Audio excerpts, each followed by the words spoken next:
el tema que voy a dar hoy es un tema que hace mucho tiempo que vengo preparando. Va a ser quizás, para algunos puede ser que le parezca aburrido, les aviso de antemano, a mí no me parece aburrido para nada, pero porque es un tema muy, muy histórico, muy histórico.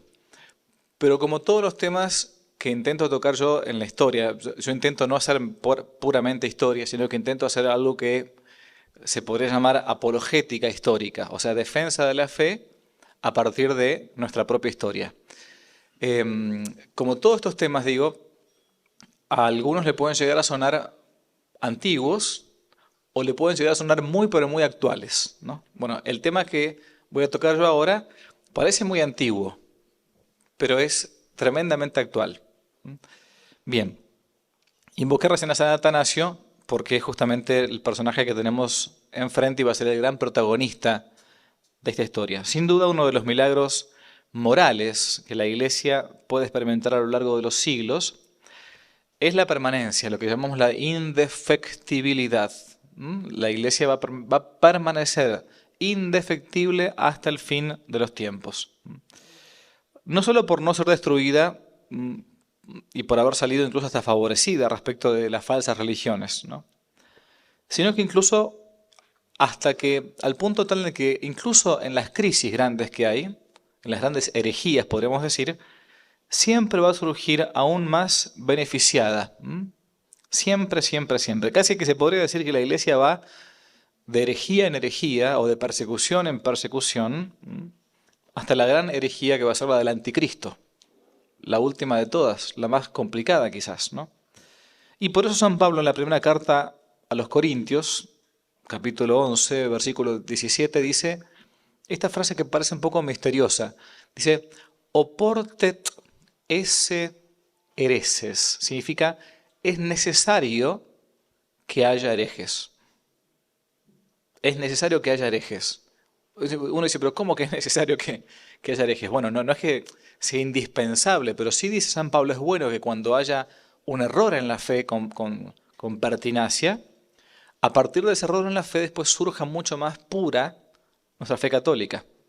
De hecho, los grandes concilios de la historia, cuando tuvieron que declarar algún dogma, normalmente fueron concilios que intentaron responder a algún error grave en la fe. Las herejías han sido siempre esos errores doctrinales dentro de la Iglesia que al negar un dogma o la parte de un dogma, por lo general las primeras herejías son herejías llamadas cristológicas, porque intentan ir justamente al corazón de lo que es Jesucristo. Una sola persona con dos naturalezas divinas. Decimos nosotros que ¿qué es Cristo? ¿Qué es Jesucristo? Bueno, es la segunda persona de la Santísima Trinidad, el Verbo de Dios, el Logos de Dios, que asume una naturaleza humana y por lo tanto eso es Jesucristo. Una persona con ser divino, con doble naturaleza. La divina porque le viene del Verbo y la humana porque le viene de la Virgen Santísima. Por eso decimos una persona y dos naturalezas. Pero las primeras herejías van siempre o contra la divinidad o contra la humanidad de Jesucristo. Y gracias a esos como equívocos, ¿no? Equívocos o a favor o en contra, en sentido de con voluntariedad o no, surgieron santos padres, los santos padres de la Iglesia o los grandes concilios dogmáticos que fueron aclarando poco a poco el error y enriqueciendo la Iglesia con un nuevo dogma o una nueva fe que antes no se conocía o no se había desarrollado por completo, o si queremos con más precisión, un mayor avance en la precisión dogmática. Esto es lo que se llama la evolución del dogma. Una vez se dice, a ver, como algunos creen hoy en día tontamente, que sube un papa, es como si fuera que hoy está Milei, antes estaba Cristina, después viene Massa, después viene no sé quién sea, y van cambiando los papas y va cambiando la doctrina de la Iglesia. Eso no es católico.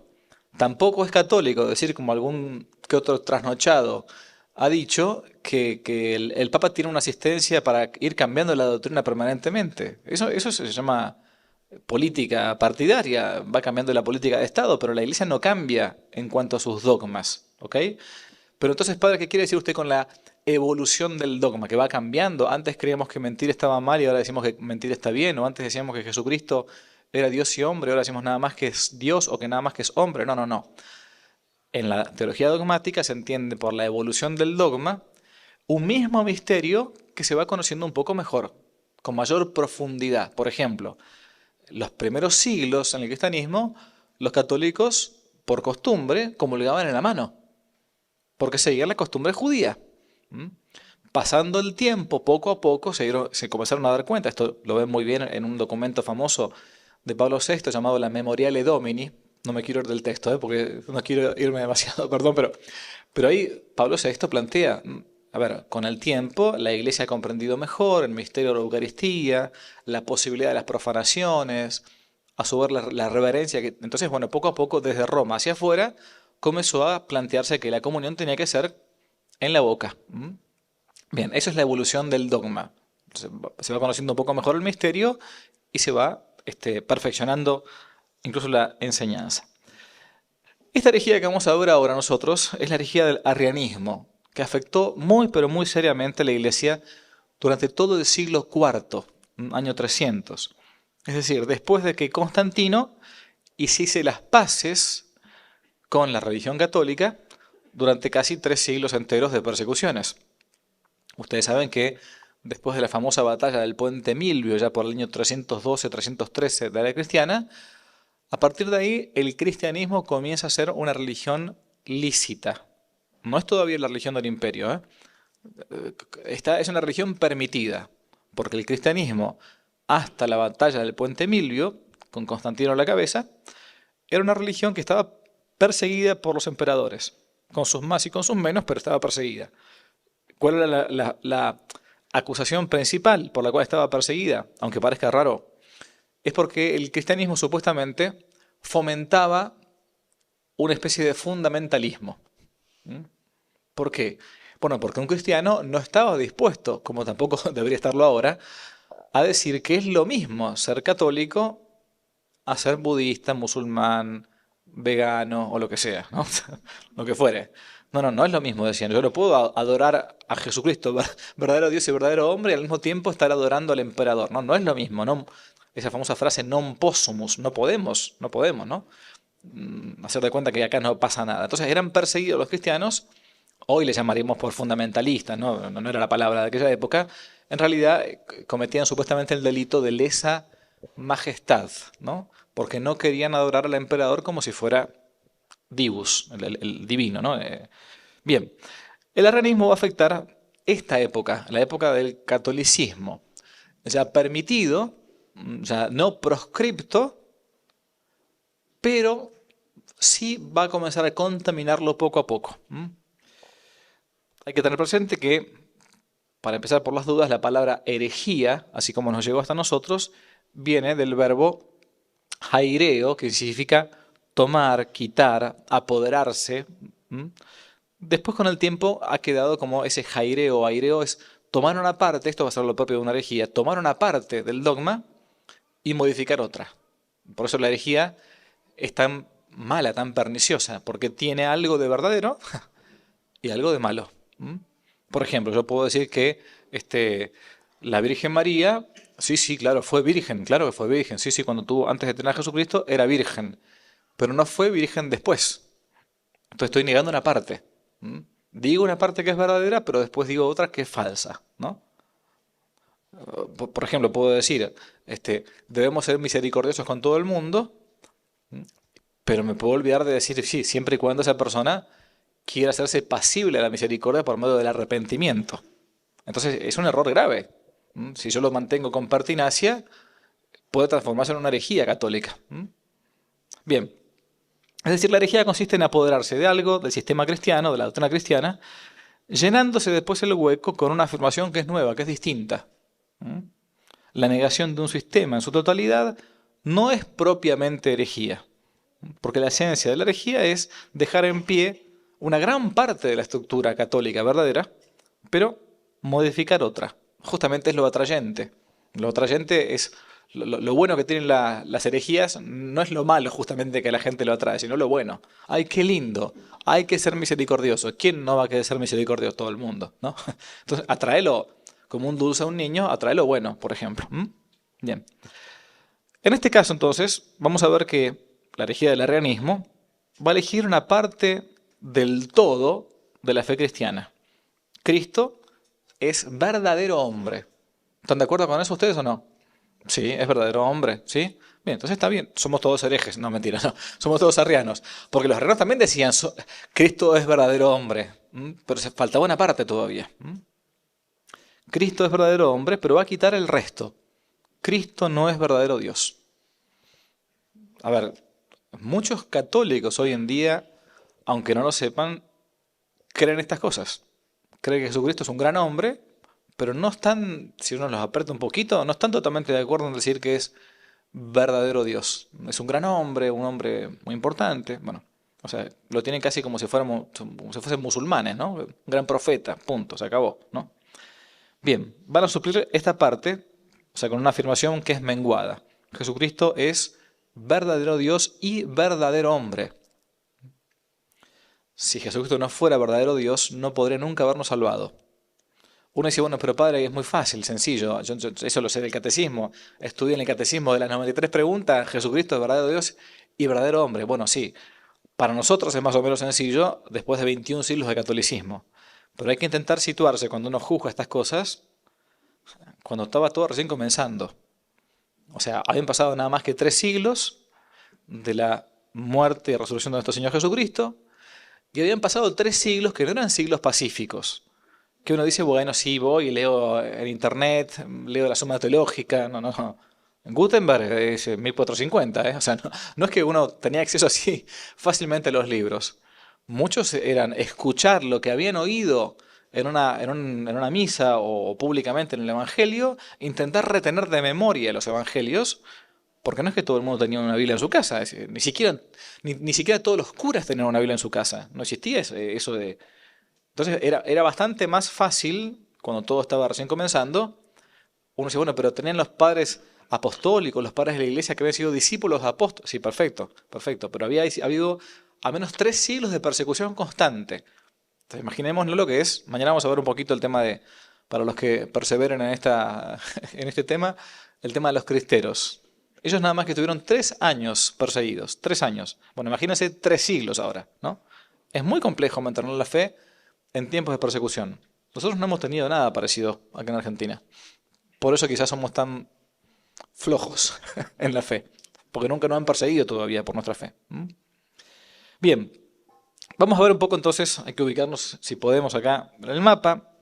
Hay que distinguir acá 2 escuelas teológicas muy marcadas, que van a ser la escuela de Antioquía y la escuela de Alejandría. Antioquía era la sede cabeza sobre el oriente, incluía Siria, la Mesopotamia, como también la Palestina y la Fenicia, ¿no? Recién en el año 311, después de la muerte de Luciano de Antioquía, va a quedar fundada propiamente esa escuela de pensamiento muy pero muy famosa en el tiempo, la famosa escuela teológica de Antioquía, en la cual sus representantes normalmente optaban por la filosofía o por el pensamiento, si queremos así, filosófico, filológico, a partir del cual después interpretaban la escritura de ese gran pensador que fue ni más ni menos que el estagirita, Aristóteles, ¿no? El gran Aristóteles va a ser el referente enorme de la escuela de Antioquía. Es una escuela de pensamiento teológico muy pero muy realista, muy clara, ¿no? Muy, como diríamos ahora nosotros, es redundante, pero aristotélico, ¿no? Bien realista, se basaban bien en ese planteo. Un historiador los representaba, por ejemplo, así. En la escritura, en la exégesis, cuando leían la Biblia, cito, se atiende siempre al sentido simple y literal de las divinas escrituras, dejando a un lado el sentido llamado alegórico. Alegórico. O sea, el sentido de la escuela de Antioquía cuando lee la Biblia es ir, como nos enseña siempre la buena exégesis, la primera cosa que uno tiene que intentar analizar es el texto. ¿Qué dice el texto? Y el primer sentido que yo tengo que intentar sacarle a un texto, cualquiera, el de la Biblia o el del diario, es el sentido literal. Si yo no puedo entender el sentido literal, entonces buscaré después, esto es un método clásico para hacer exégesis católica. Si yo no puedo entender el sentido literal de la escritura, entonces debería ir a buscar otros sentidos. Por ejemplo, puede ser el simbólico, el alegórico. Bien. La escuela de Antioquía. Acá están las dos, si queremos, los dos planteos, ¿no? La famosa obra de Rafael, ¿no? En las habitaciones del Vaticano, donde pinta Rafael esa alegoría de la escuela de Atenas, llamada así, ese cuadro llamado la escuela de Atenas, este fresco, donde se encuentra por un lado Platón, por otro lado Aristóteles. Platón, acá no se ve en esta imagen, me parece, pero Platón tiene en la mano el Timeo, ¿no? Y señala hacia el cielo, el mundo de las ideas, ¿no? Mientras que Aristóteles tiene la mano hacia abajo, ¿no? O sea, realismo, no, no, no. Y tiene el libro La Ética, ni más ni menos, ¿no? O sea, uno dice, los universales se encuentran en el mundo de las ideas, dice Platón. Aristóteles dice, no, no, el universal se encuentra en la misma cosa, pero que puede ser captado por mi inteligencia. Se encuentra en potencia en la cosa. Ok, bien. La escuela de Alejandría, por el contrario, tenía justamente la atención dirigida siempre a los sentidos alegóricos y espirituales. Y prefería para su, digamos, lectura o interpretación al gran Platón. Es una escuela, si queremos, neoplatónica de pensamiento teológico. La escuela de Antioquía entonces se va a oponer a la exégesis alegórica de esa otra escuela, de Alejandría, de Egipto estoy hablando. Y los antioqueños van a acusar a la alegoría de destruir el valor de la Biblia como historia del pasado y convertirla prácticamente en una especie de fábula mitológica. Los alejandrinos, la escuela de Alejandría, llamaban por su parte a los antioquenos de demasiado realistas, demasiado carnales, ¿no? A todos los que adherían al sentido estricto de la letra no captaban, decían ellos, ustedes no captan el sentido espiritual de las escrituras, el sentido místico de las escrituras. Hay muchos padres de la iglesia que cuando uno lee, por ejemplo, la Catena Áurea de Santo Tomás de Aquino, la lee y dice, bueno, a ver, yo quiero ver qué explicación me da este padre de la iglesia. Y muchas veces a uno le puede pasar que se va a encontrar con una explicación demasiado como metafórica, demasiado alegórica, demasiado simbólica. Y dice, bueno, pero vamos al concreto, ¿qué me quiere decir esto? A ver, Jesucristo sanó a un paralítico que metieron por el techo por arriba, lo sanó y le dijo, bueno, tus pecados son perdonados. Y la gente lo miraba y dice, bueno, ¿qué es más difícil decir? Levanta tu camilla y vete, o tus pecados son perdonados, para que vean que el Hijo del Hombre tiene también poder, bla, bla, bla. Conocemos el texto. Vete, toma tu camilla, vete, levántate y anda. Bueno, entonces un padre de la iglesia antioqueno va a explicar muy sencillo, hizo un milagro por medio del perdón también de los pecados, bla, bla, bla. Un padre alejandrino va a decir, sí, hizo un milagro, pero la camilla significa también el lecho del bla, entonces va a decir, entonces, y el techo significa, va a buscar siempre figuras, no es que estén mal, no es que estén mal, pero yo estoy poniendo acá el planteo de las dos escuelas teológicas, ¿sí? Bien. A pesar de todo esto, no existe claramente contradicción entre lo que es la interpretación literal primero y después, si queremos, la alegórica o literaria. Hay una diversidad de métodos, ¿no? Y obedecía a una mentalidad diferente que se da sobre todo a partir de cómo cada uno vivía o conocía la filosofía griega. El realismo y el empirismo, si queremos, de los antioquenos eran tributarios de Aristóteles. El idealismo alejandrino y su inclinación a la especulación, sobre todo al influjo de Platón. Bien. Va a aparecer entonces, ni más ni menos, acá tenemos también otras partes más, bueno, va a aparecer acá este personaje que tenemos acá en pantalla, que es ni más ni menos que Arrio, de donde va justamente a venir la herejía famosa del arrianismo, ¿no?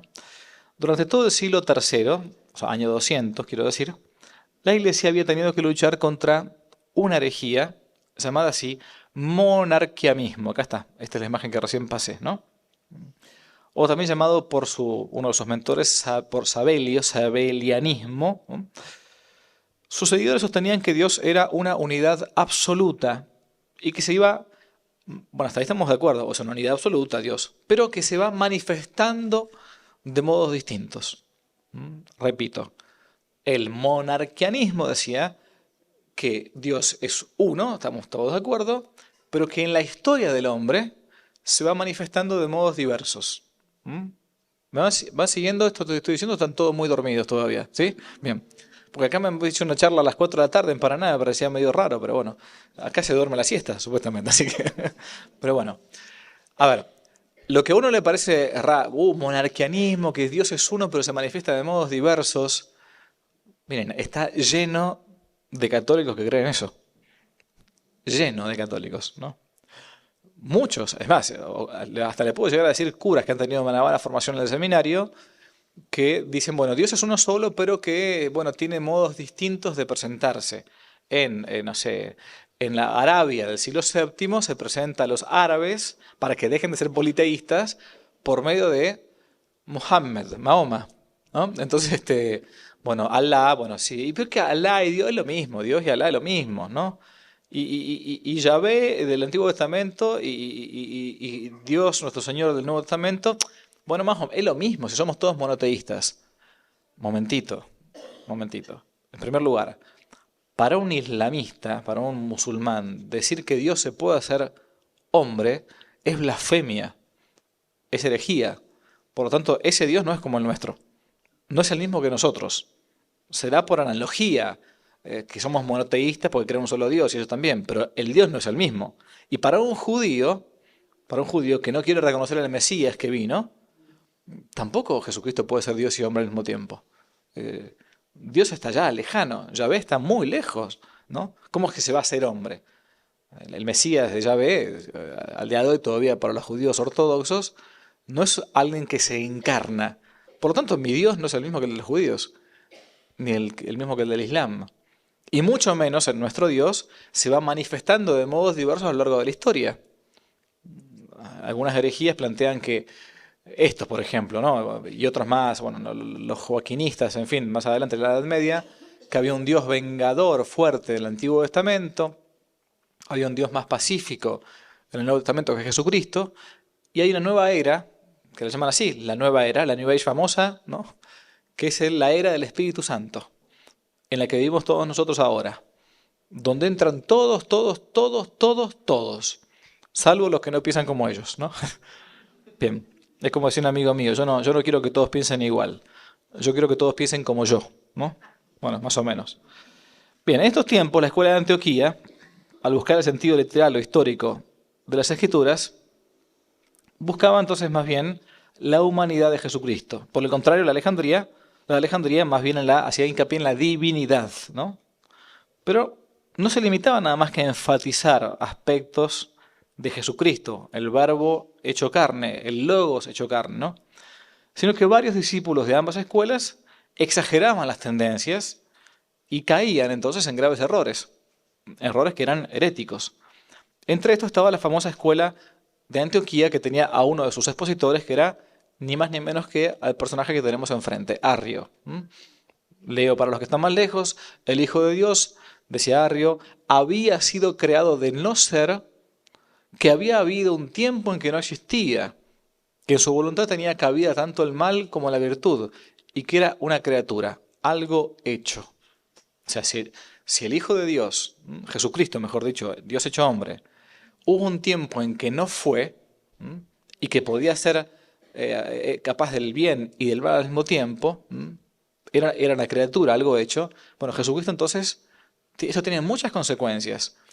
La primera y principal, no nos puede redimir, porque justamente la distancia infinita que hay entre Dios y los hombres fue de conveniencia, dice Santo Tomás, que el mismo Hijo de Dios, la segunda persona de las tres de la Santísima Trinidad, asumiera la naturaleza humana para que pudiese perdonar y pagar la deuda de toda la naturaleza humana. Si fuera nada más que un hombre como nosotros, bueno, buenísimo, es un gran hombre, pero no nos puede redimir por completo, ¿no? Hará un buen ejemplo en todo caso. Bueno, Arrio planteaba esto, insistía tanto en la humanidad de Jesucristo que se olvidaba de su divinidad. Este personaje nació en Libia, para nosotros es muy lejano Arrio en cuanto al tiempo, pero tiene un montón de hijos, ojo. Nació en Libia, año 256, hizo su formación sacerdotal en Alejandría y no en Antioquía, donde el obispo Alejandro lo va a ordenar sacerdote, encargándole la atención pastoral de una parroquia. Ya había parroquias en aquella época, aunque eran tiempos de persecución. A partir del año 318, empezó a predicar y a enseñar una doctrina muy pero muy peculiar acerca del Logos, el Verbo de Dios, ¿no? Y sobre todo la relación del Logos con el Padre. Apenas el obispo Alejandro se entera de todo esto, lo mandó llamar para que expusiera su opinión delante de otros teólogos, a lo que Arrio dijo esta frase que recién coloqué en pantalla. El Hijo de Dios ha sido creado del no ser al ser. Hubo un tiempo en que no era. Bien.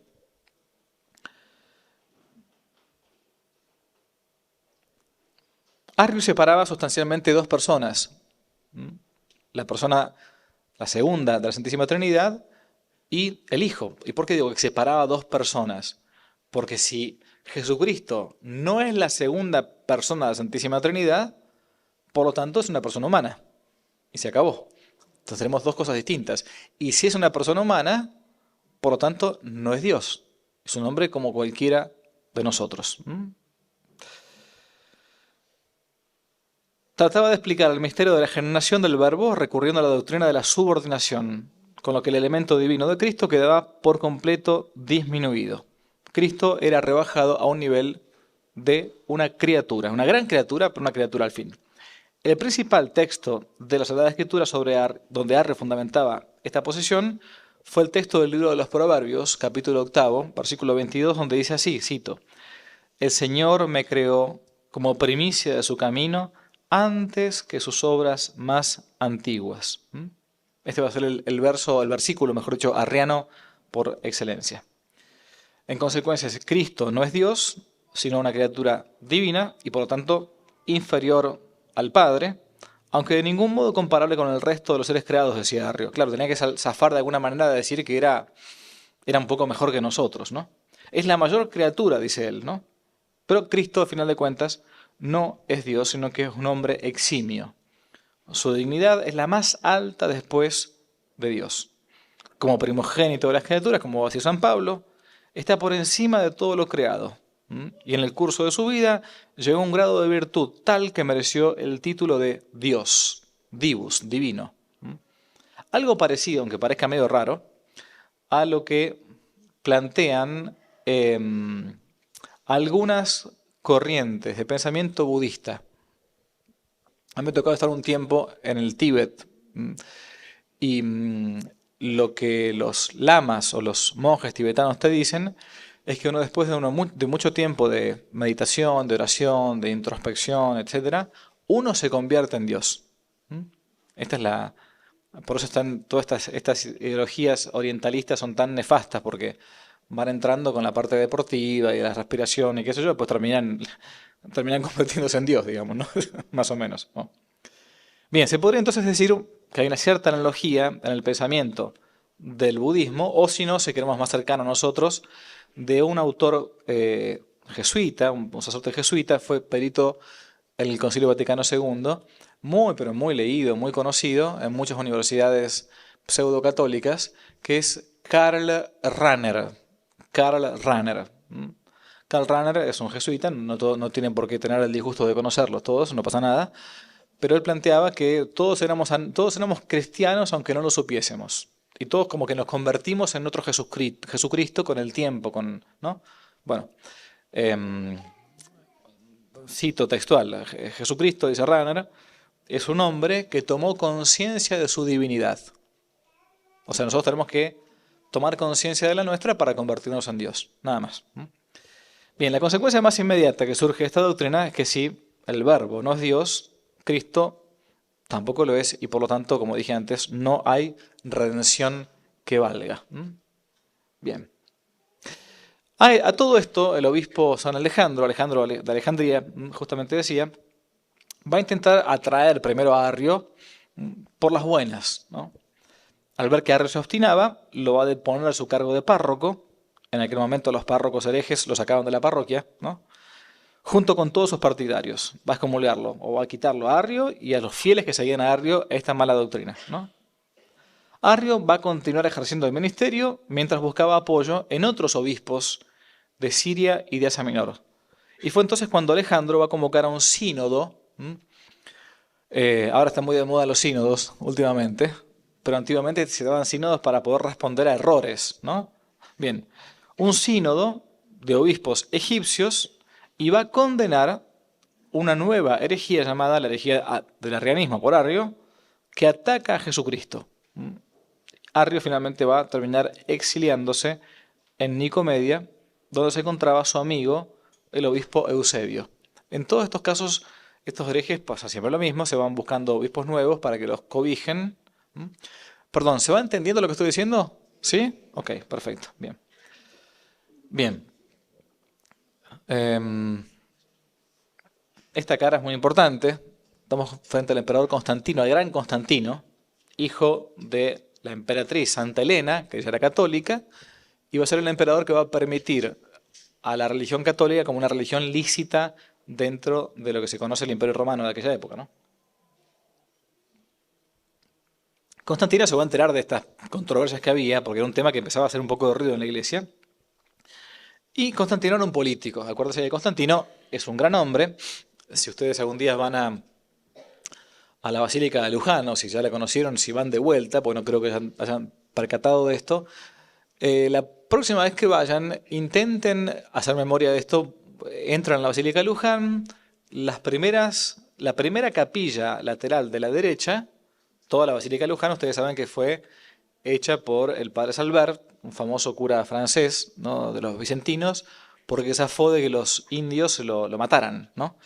Entonces hizo un voto, dijo, y si zafo de esta, estaban a punto de matarlo los indios, te voy a construir el mejor santuario gótico en el medio de este campo, de época de gauchos, de criollos, ¿no?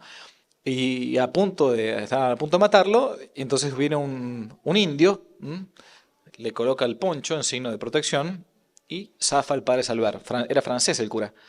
¿Quién era ese indio? Era el abuelo de Seferino Namuncurá, que claro, era de familia católica, ya no van a matar a un cura, ¿no? Bueno, entonces el padre Salvert no le quedó otra opción que tener que cumplir con ese voto. Por eso cuando uno va a la Basílica de Luján, a la izquierda, ahí está la estatua del padre Salvert famosa. Bueno, pero ¿qué hizo el padre Salvert? Hizo una gran basílica neogótica, se pasó gran parte de su vida juntando dinero, trayendo lo mejor de Europa. ¿Y a quién puso para que fueran arquitectos? Obviamente, a franceses. No va a poner argentinos ni españoles, dice él, ¿no? Entonces, toda la arquitectura es toda neogótica, es casi francesa. Y como en Francia siempre hubo mucha devoción a Carlomagno, el gran defensor del imperio, digamos, los últimos en Occidente, y a Constantino, y ahora voy al cuento de vuelta, cuando ustedes vayan la próxima vez a la Basílica de Luján, primer capilla lateral, entrando a la derecha, van a tener un vitral gigantesco, que va a decir San Constantino y San Carlomagno. Lo van a poner como santos. Dice San Constantino y San Carlomagno. ¿Por qué? No porque fueran santos, pero sí porque fueron hombres grandes. En algunos lugares, como en ciertas iglesias locales, los veneran como a santos por la obra grandiosa que hicieron en favor de la iglesia. Este es el vitral que yo recién les decía con San Constantino. Se ve poco por el brillo, ¿no? Pero bueno. Constantino favoreció mucho a la iglesia. Sin embargo, él no se va a bautizar sino hasta su lecho de muerte. Era bastante común que aquella gente pública dijera, bueno, a ver, si el bautismo me borra todos los pecados, ¿para qué voy a estar confesándome demasiado? Bueno, vivo la vida loca más o menos y después cuando llegue el tiempo me bautizo y se acabó la historia. Bueno, eso fue lo que hizo Constantino. Fue un gran hombre, no sé si un santo, pero un gran hombre, que favoreció mucho a la iglesia. Cuando se entera Constantino, que era un político, por cierto, de todas las controversias entre los antioquenos, los alejandrinos, Constantino era un hombre de acción, no era un teólogo. No era un teólogo. Lo más profundo era la unión de todos los súbditos en una misma religión. Había logrado unir Oriente con Occidente, había logrado unir el imperio, había trasladado la capital, incluso famosa Constantinópolis, Constantinopla, hoy Estambul, antiguamente Bizancio y compañía, ¿no? Iba a intentar intervenir directamente en el asunto a la manera de un mediador político, ¿no? La idea era reconciliar estos dos bandos que parecía cada vez más fuerte, que se estaban enfrentando, los antioquenos contra los alejandrinos. No entendía demasiado el problema. Había discusiones teológicas, no importa poco y nada. Hay que amigarse y se acabó la historia, decían, ¿no? En una de sus cartas escribe lo siguiente: vosotros tenéis un solo y mismo sentimiento, entonces podéis fácilmente entrar en comunión. Ved como todos los filósofos de una misma secta, de una congregación, lo que fuera, a pesar de sus diferencias o de puntos particulares, se unen en un solo dogma. ¿Mm? Volved pues a vuestra mutua amistad. No entendía demasiado qué pasaba. Claro, era un político, ¿no? ¿Qué vas a pedirle? No, a un político hay que pedirle que gobierne lo más prudentemente el país, pero no mucho más. No quiero que sea tampoco un santo. Santo, ojalá, pero bueno. Entonces, bueno, dijo, arréglense, amíguense, no hagan tanto lío. Más o menos era eso. Bien, el arrianismo era para él simplemente una vana disputa de palabras. Y para solucionarla va a decidir convocar un gran concilio en el año 325, el famoso concilio de Nicea, en Bitinia, no lejos de Nicomedia. Hoy esto para nosotros es muy lejano, pero esto era la flor y nata del cristianismo de aquella época, ¿no? En lugares donde había estado San Pablo evangelizando. El mismo todo el norte de África que ustedes ven acá en el mapa, que nos parece extrañísimo, católico, bueno, hoy todo eso es islámico, ¿no? Esto es musulmán. Pero todo ese norte de África va a surgir el monacato de esa zona. San Agustín va a ser de esa zona. Hoy nos parece muy raro porque todos estos son todos moros los que están ahí, pero antiguamente era todo cristiano, absolutamente cristiano, ¿no? Bien, más de 300 obispos se van a congregar en la ciudad de Nicea, en su mayoría obispos orientales, y el mismo Constantino va a poner a disposición las postas imperiales, ¿no?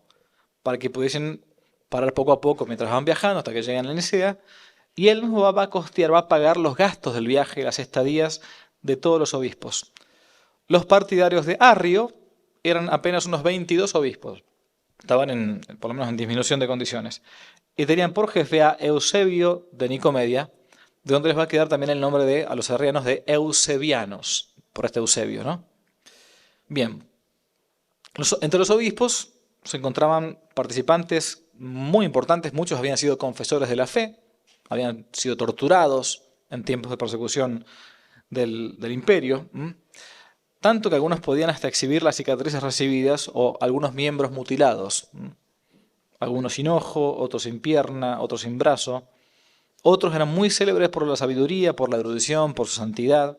Por ejemplo, el famoso venerable patriarca de Alejandría, San Alejandro, que va a ser escoltado por un jovencito que era diácono, no era ni siquiera todavía sacerdote, llamado Atanasio. Para nosotros hoy en día el diaconado es algo, nada, es o el paso previo a ser cura, que puede durar según el derecho canónico entre 6 meses, un año más o menos, no se puede extender mucho más y en causa justa, dice el código. ¿Y qué más? Y el diaconado permanente, que algunos dicen, bueno, los casados, bueno, en fin, algunos para ayudar, buenísimo. El diaconado en tiempos del cristianismo primitivo era muy distinto.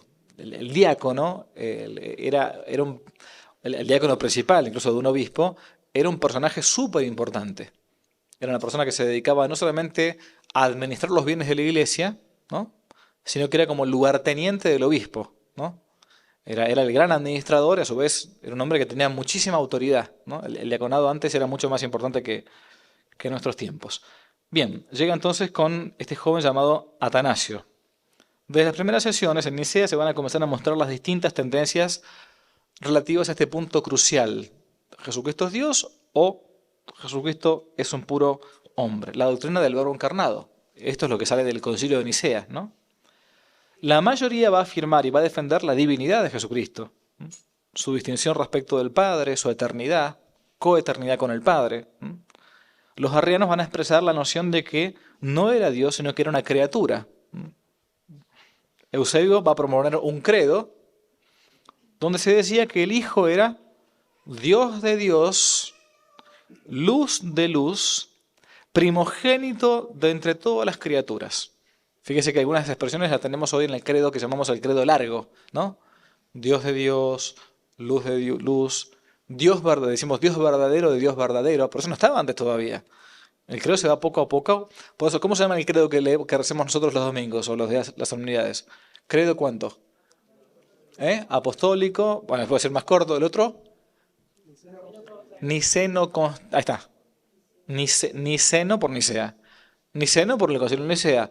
Constantinopolitano por el siguiente concilio que es de Constantinopla, ¿no? El credo niceno-constantinopolitano, ¿no?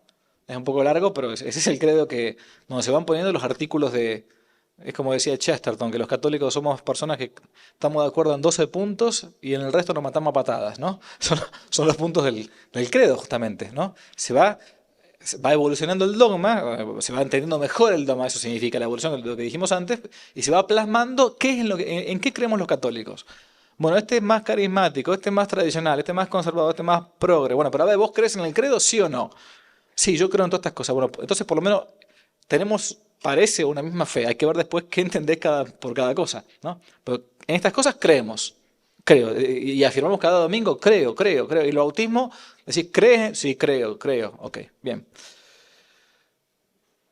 Según se relata en el libro, llamado así, Cuando la iglesia era joven, ¿no? Un libro muy hermoso que yo he consultado para este tema, la tradición cuenta que el jovial anciano, San Nicolás, confesor de la fe en la persecución, nada más encontrarse a Arrio en el concilio de Nicea, lo abofeteó en el rostro.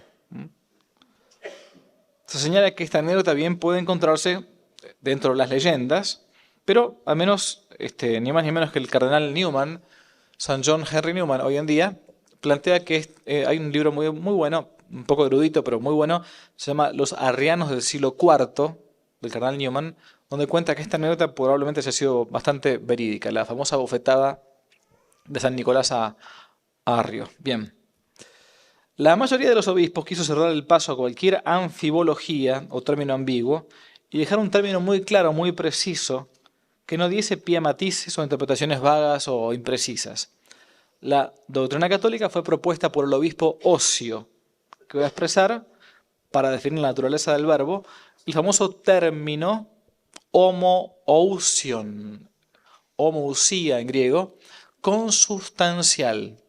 Son palabras que nosotros nos han llegado por la teología nada más, consubstancial, transustanciación, hay un montón de cosas que nos han llegado a partir de estas disputas o discusiones teológicas, ¿no? Homoousion, consubstancial, o sea, sustancial con el Padre significa eso, ¿no? Con lo que quedaba a salvo la distinción personal del Hijo y del Padre, eran dos personas distintas, pero una misma naturaleza, la divina, un mismo Dios con dos naturalezas distintas. Bien, y en base a todo esto, sobre esta base del homoousion se va a componer el credo o el símbolo llamado así de Nicea, ¿no? Símbolo de Nicea, donde se va a resumir la doctrina del verbo, el logos de Dios, y se va a precisar su naturaleza. Decimos en latín, genitum non factum consubstantialem patri. Generado, engendrado, no creado, consubstancial con el Padre. A veces en el español traducimos mal. Decimos de la misma naturaleza del Padre. Bueno, en realidad es consubstancial. Es un poco más detallada la cosa. La cláusula final del Concilio de Nicea contenía un claro repudio a la doctrina arriana. Decía así: aquellos que dicen que hubo un tiempo en que no fue, se refiere al verbo, ¿no? O antes de ser no era, o aquellos que dicen fue hecho de la nada, ex nihilo de la nada, o a los que afirman que el Hijo de Dios es de otra sustancia o de otra esencia, o que ha sido creado, o que está sujeto a cambio y a mutación, los anatematiza la Iglesia Católica y Apostólica. Aquellos que plantean, me van siguiendo, aquellos que plantean una cosa distinta de lo que estamos diciendo acá, sean anatemas, estén excomulgados, punto. Los concilios dogmáticos como Nicea marcan un dogma y obviamente también tienen que mostrar el error de los otros, ¿no? Bueno, fíjense cómo de vuelta volvemos a San Pablo. Oportet esse hereses. Es necesario a veces que haya herejes, porque a partir de la herejía surge con mayor pureza nuestra doctrina. Lo mismo pasa en el tiempo de hoy. Lo mismo. Uno dice, bueno, pero ¿por qué la crisis? ¿Qué caos que hay? Un lugar uno piensa una cosa, otro piensa otra. Bueno, puede ser doloroso, y claro que es doloroso porque mucha gente se confunde, pero sin lugar a dudas que todo esto de una crisis que estamos viviendo hoy en día, porque tampoco hace falta ser un genio para darse cuenta y tampoco uno puede ser un necio para negarla, sin lugar a dudas que de esta crisis, si el mundo todavía continúa y Dios no viene antes, va a salir todo mucho más purificado, mucho más, más limpio, porque uno va a conocer mejor su propia doctrina. A ver, creo que van a estar todos de acuerdo si yo digo que en momentos de crisis no nos queda otra opción que ir a leer el catecismo o ir a leer un poco mejor los clásicos de los buenos teólogos, ¿no? Para entender un poco mejor, si no, hubiésemos seguido unos brutos sí, con el catecismo de nuestra infancia, ¿no? Como dice San Pablo, con la fe del carbonero. Siempre que hay crisis, son momentos para que uno aproveche a formar un poco mejor su propia vida cristiana, a hacerla un poco más adulta, ¿no? Bien. Esta exclusión de la iglesia va a afectar en principio solamente a Arrio, porque todos los obispos, aun aquellos que eran proarrianos, o sea, eusebianos, van a suscribir el símbolo de Nicea, el símbolo, este credo. Aunque muchos en su corazón tuviesen otra cosa dentro, ¿no? Y no estuvieran internamente convencidos del todo. Constantino, de vuelta un político, hizo suyo el texto y desterró a Arrio, prohibiendo sus escritos y los escritos de sus adeptos. Bien, uno dice, perfecto, buenísimo, acá se acabó todo. Excelente, ganó la doctrina católica, cerramos el libro, vamos a comer algo, buenísimo. A otra cosa, ojalá hubiese acabado todo acá. Acá empezó la historia. Todo parecía estar súper arreglado, todos contentos, Concilio de Nicea. Sin embargo, este va a ser solamente el principio de un largo debate que va a durar todo el siglo IV, todo el año 300, todo el siglo 300, completo. Pocos meses después de terminado este concilio de Nicea, dos de los principales obispos del partido arriano, Eusebio de Nicomedia y un tal Teognis de la ciudad de Nisa, de esa misma ciudad del concilio, van a comunicarle a Constantino que ellos como obispos retiraban su asentimiento a la fórmula que antes habían firmado, al concilio de Nicea. El emperador no estaba acostumbrado a desplantes de este tipo. Entonces, ¿qué hizo? Muy fácil. Los desterró a las Galias. Hoy Francia es linda. Antiguamente las Galias eran un país de Asterix, digamos, de los druidas, ¿no? Te mandaban a las Galias. Bueno, listo, chao, se acabó. Bien. Y los va a suplir por otros obispos fieles al concilio de Nicea. En el año 328 va a morir el obispo Alejandro, San Alejandro, que yo les había comentado antes, obispo de Alejandría. Y según relatan los egipcios, Alejandría de Egipto, por las dudas digo, ¿no? Alejandría de Egipto, aquella gran ciudad, en honor al nombre del gran Alejandro Magno, por eso Alejandría de Egipto, ¿no? Todo el pueblo en Egipto, en Alejandría, va a clamar como a una sola voz un solo nombre para ser obispo de esa hermosa ciudad. Todos dijeron Atanasio, San Atanasio, el diácono, ¿no? Pidieron a San Atanasio por obispo. Y así va a ser ordenado San Atanasio como obispo, sucesor de Alejandro, dando comienzo a un episcopado realmente glorioso. La vida de San Atanasio es de película realmente. Por todo lo que vamos a ver ahora es para hacer una película con este obispo. Va a ser nombrado como sucesor de Alejandro, va a dar comienzo a una historia casi de leyenda. Lo van a llamar el Papa de Alejandría. Año tras año visitaba los últimos rincones de su gran diócesis, a pie, a caballo, iba a los desiertos. Los desiertos no es como uno se imagina ahora, el desierto de arena con todo. No. Cuando se habla del desierto, cuando los padres del desierto, todo esto que está acá, ¿no? El desierto de hombres, ¿no? O sea, el monacato, como lo entendemos hoy en día, comienza justamente en Egipto, con los grandes ermitaños, San Pablo el ermitaño, los grandes padres del desierto son estos. Pero nada que estaban en desierto en el lado de la pirámide con un montón de arena. No. Si iban por lo general cerca del río Nilo, tenían un poco de vegetación, agua, y de ese modo entonces podían vivir en soledad. Bueno, San Atanasio iba a visitar a estos padres del desierto, famosos, anacoretas, eremitas, para escuchar y hacerse aconsejar por ellos mismos. El Papa de Alejandría, entonces llamado. Poco tiempo después, y contra toda previsión, Constantino va a empezar a sufrir cierto cambio de actitud respecto de los arrianos. Y los va a empezar a mirar como con buenos ojos. De vuelta, no tanto por una cuestión teológica, sino por algo que decía, bueno, hay que intentar contentar a todos. Es tan grande el imperio que hay lugar para todos. Recordemos la frase que él dice los filósofos tienen posiciones distintas, pero después se ponen de acuerdo. O sea, no discutamos tanto. A ver, la esencia, el ser, bueno, más o menos es lo mismo. Va.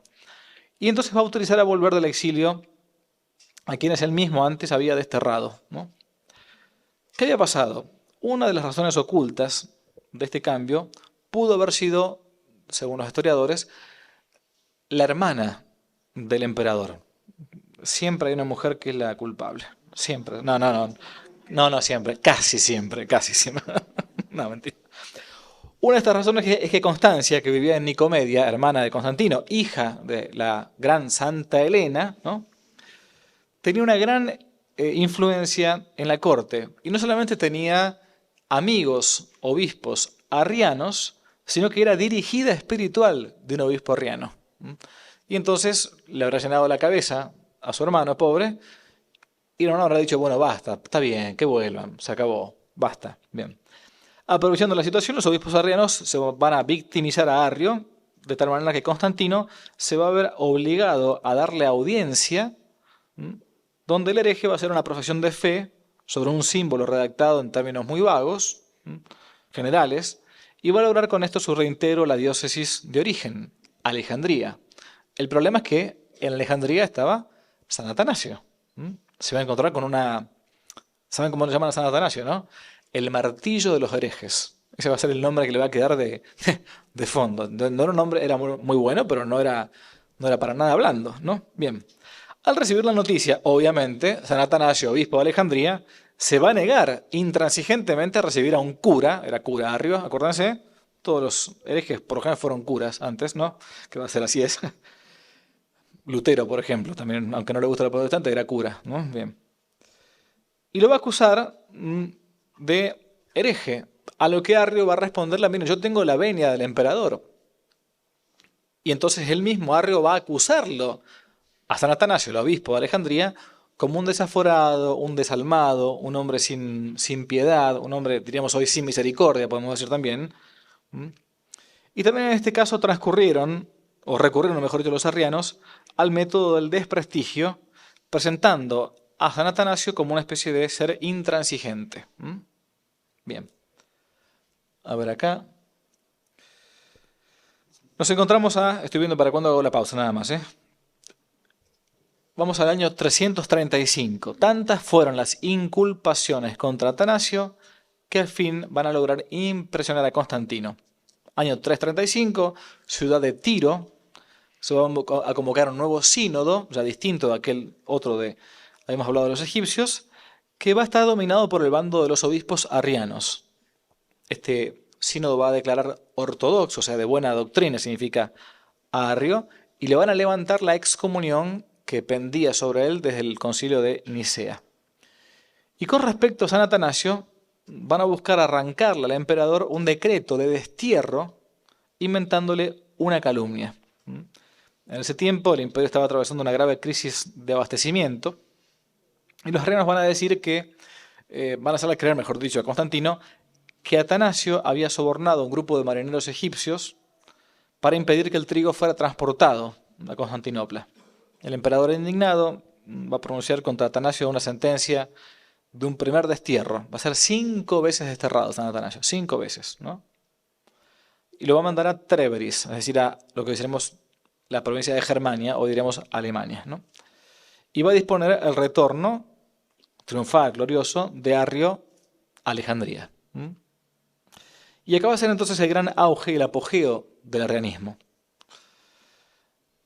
Digamos algo un poco de la herejía y de cómo fue su aceptación, la aceptación en el pueblo fiel, el pueblo sencillo.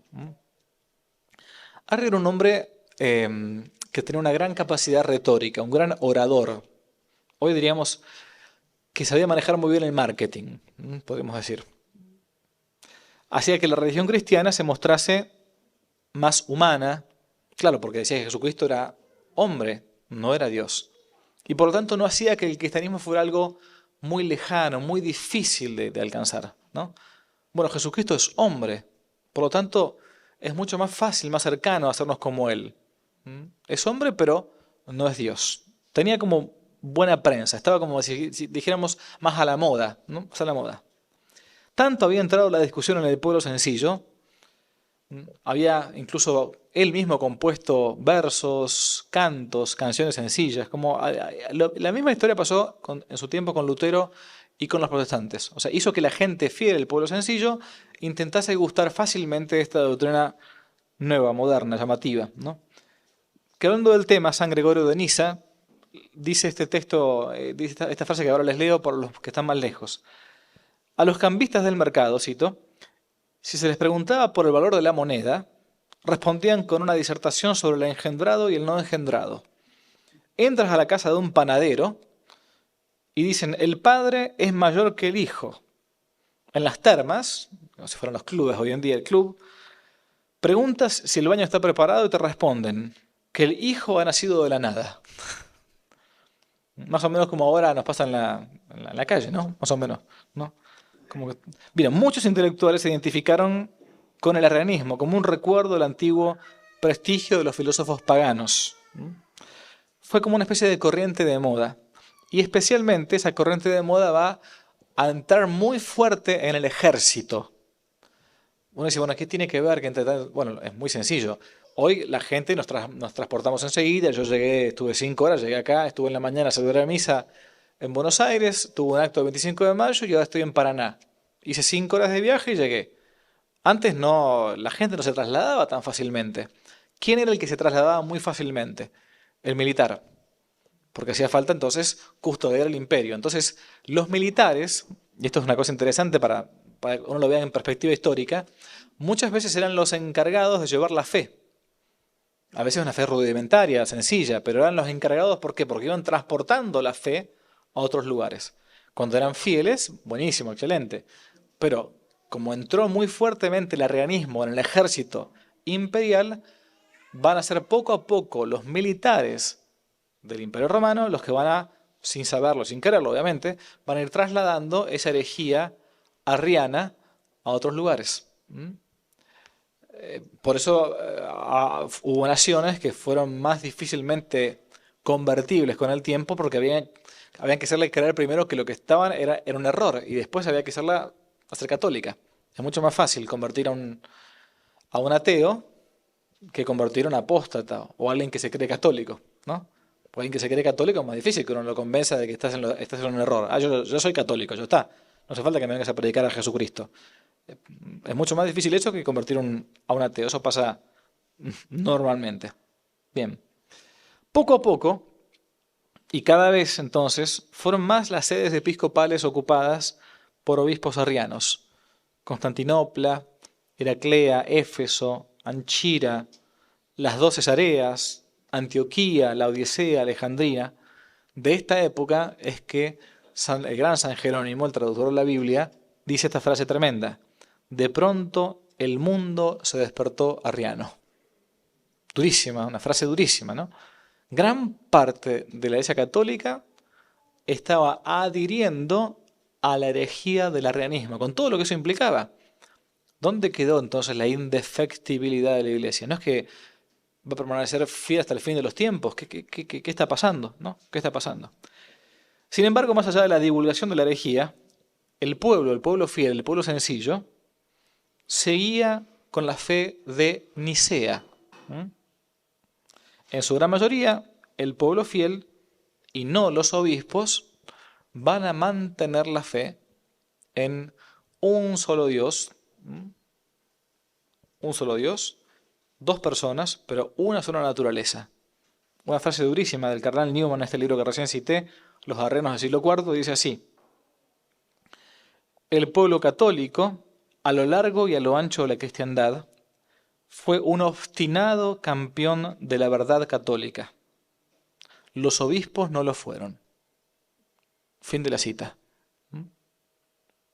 La extensión del mal era tan pero tan grande que San Basilio Magno, año 371, decía lo siguiente: la herejía extendida desde hace tiempo por Arrio, el enemigo de la verdad, llegó a desvergonzadas alturas, y al igual que una amarga raíz produce frutos nocivos y se hace poderosa, ya que los abanderados de la verdadera doctrina han sido expulsados de las diversas iglesias, gracias a calumnias y agravios.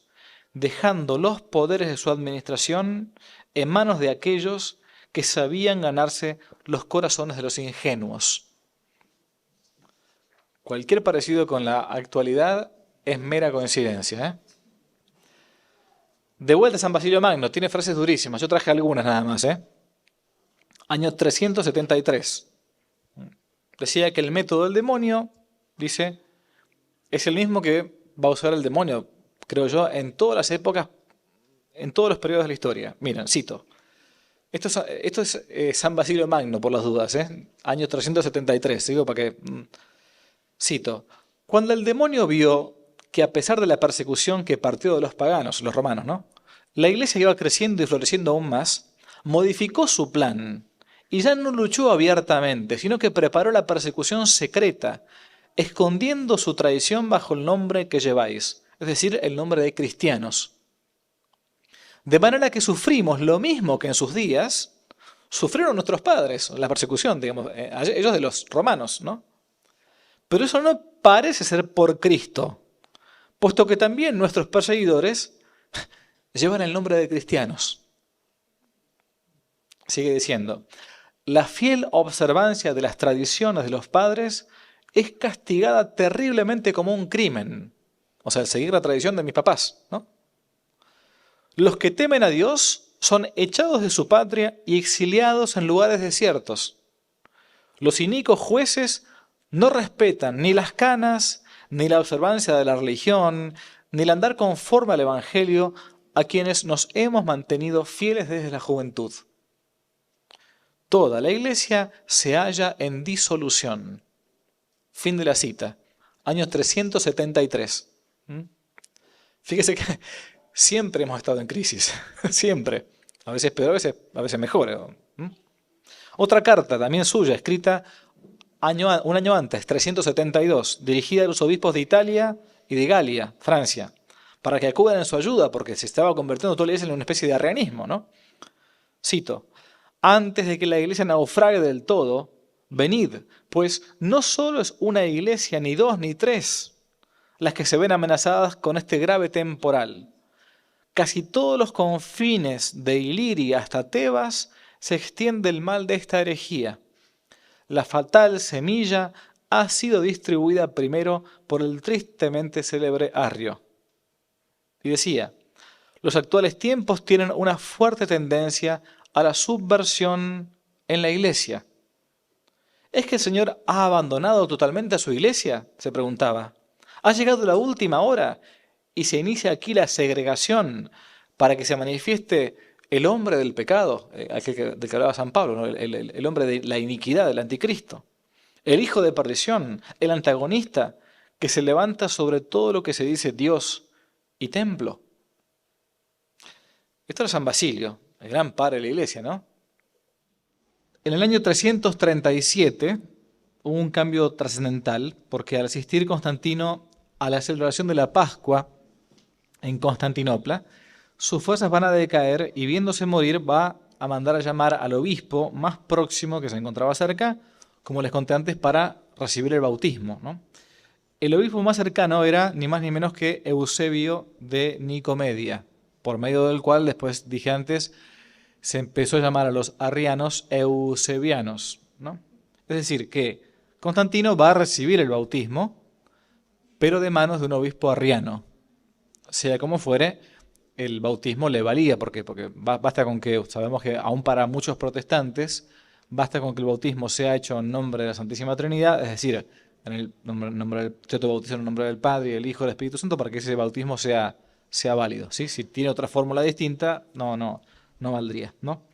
Lo cierto es que lamentablemente va a ser bautizado por un obispo arriano, y eso va a hacer mucha mella, va a hacer mucho ruido, porque ni más ni menos que el emperador se terminó bautizando por un obispo que había sido de los principales de las herejías, de la herejía del arrianismo, ¿no? Bien, más allá del final del emperador, el juicio que uno tiene que hacer de su imperio en su conjunto es muy, pero muy favorable. Como decíamos antes, es el que políticamente va a ser un gran estadista, va a permitir la religión cristiana como una religión lícita después de 3 siglos por lo menos de persecución.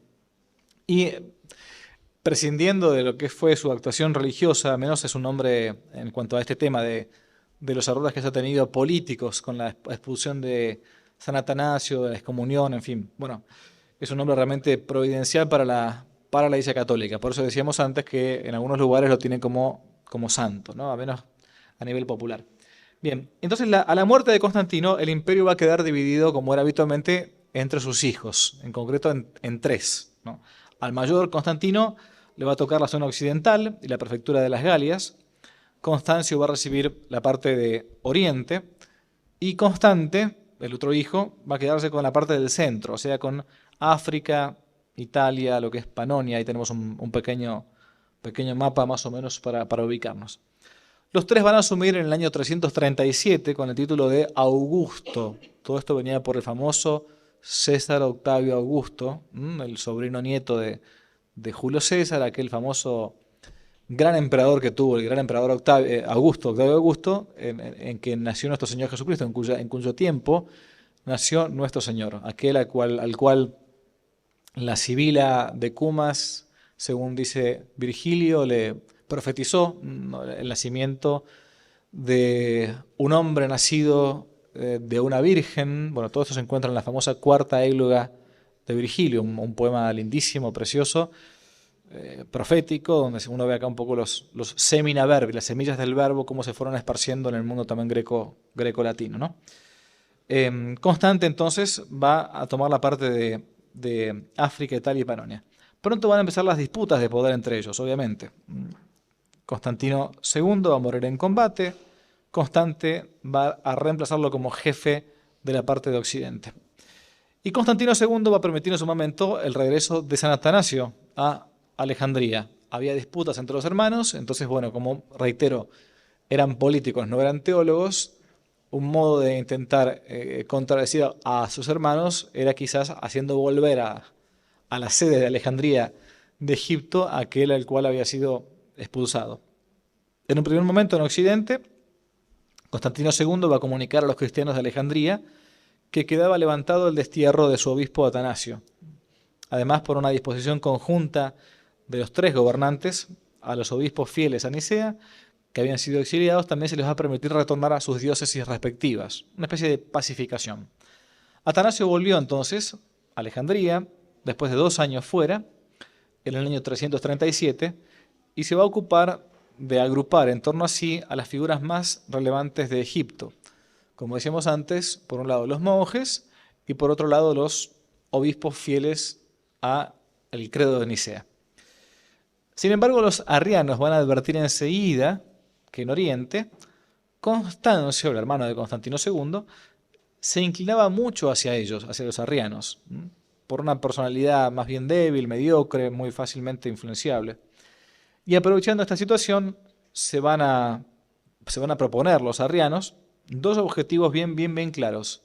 El primero, consolidar el apoyo imperial, o sea, el apoyo del emperador, de lo cual se va a encargar Eusebio de Nicomedia, este que había justamente bautizado al gran Constantino el Grande, y de apoderarse de las 2 más grandes sedes de los obispados de Oriente.